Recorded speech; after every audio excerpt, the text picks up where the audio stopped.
Most misunderstood aspects in story writing is theme. People misunderstand theme and they get it confused with things such as subject matter, action of the story, or maybe even promoting a moral view of life. We're going to look at theme and see what it really is and how to really do it and how it can add to your writing, add to your story and bring it out, move hearts, inspire souls and write a classic. As I'm walking through the ambience, I'll tell you what theme is not. Theme is not the subject. You can't say my theme is love, or my theme is romance, my theme is heroism or honor. It's not a theme, it's a subject. That's something that happens. What is theme? Your subject may be family. Your theme will be how your heroes act towards family. Their actions will display the theme, not the subject itself. So how does your hero act towards family? What does family mean to them? What are they willing to do for family? You may think of Mr. Vin Diesel. So that way that your heroes express how they act towards family, there's your theme. That's bringing up your theme. It's the only store in the town of Summers, little cafe, only one shop. But another example of how to use your theme is you don't have your character as a mouthpiece. You don't blatantly state your theme. Rather you show it by action, how they deal with the problems, who they overcome, how they achieve it. That shows your theme, how your actors, what they learn, what they don't learn.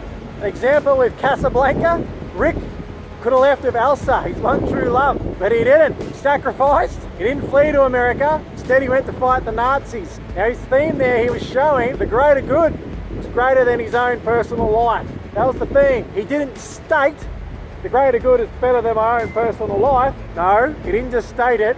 He showed it through action. He left Elsa, went to fight the Nazis and said, we'll always have Paris. Subtext there, he showed brilliant subtext. So that's how you show theme.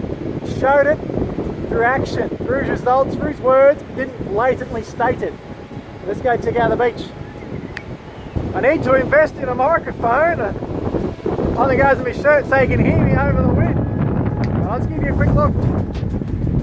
Down the path I go, stating my theme. One thing that can happen in theme, I'll tell you while I'm walking down, is they can have a big decision, a big revelation. That big revelation, they change their mind, their viewpoint on something. They make this big decision, and that's the theme. So, I don't know what you want to call it. I just call it the big decision. There can be two choices, and they make one that shows the theme. Such as Rick with Elsa choosing to go and fight. That was the theme. That was a big choice. You had a revelation for I'm making this choice because I now realise my own personal happiness is not as good as the greater good. Now you may not choose that thing. Your personal choice, you might think your personal happiness is better than fighting a pointless war. Maybe you think it was a great war and there was a great point to defend. It's up to you to choose that. That's why it's just showing a theme, it's showing two possible options. That's just what Rick chose. What you choose is up to you, but they're just showing the theme there.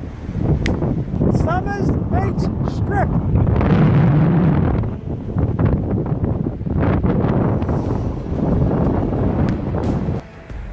A haircut and a change of clothes. Now your theme can be so profound, so powerful, that it can go beyond the scope of your hero, beyond the scope of the story, and move hearts and inspire the soul of your reader or the viewer if you're watching a movie. How can it do this? Well, it's by employing those techniques we talked about, just by having your hero go through their situation or their life, their problem, whatever it may be, with certain actions to show a certain way of life.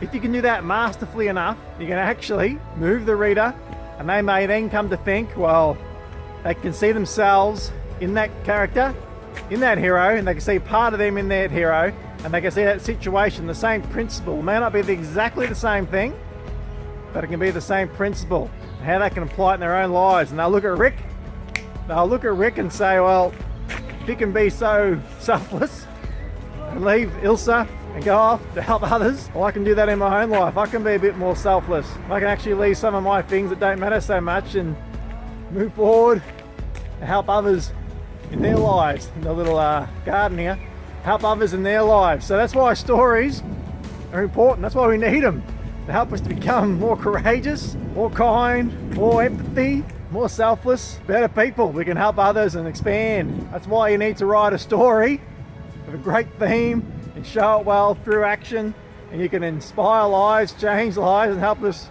all to grow, be better people. So stories are not rubbish. Remember that. Heroes inspire. Right now my theme is garden.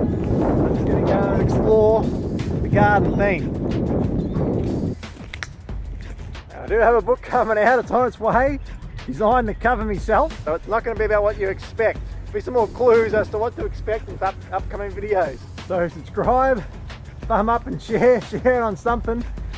We've got Rocky, Stallone, and Brian Adams, two of the greatest things of all time. And some bread.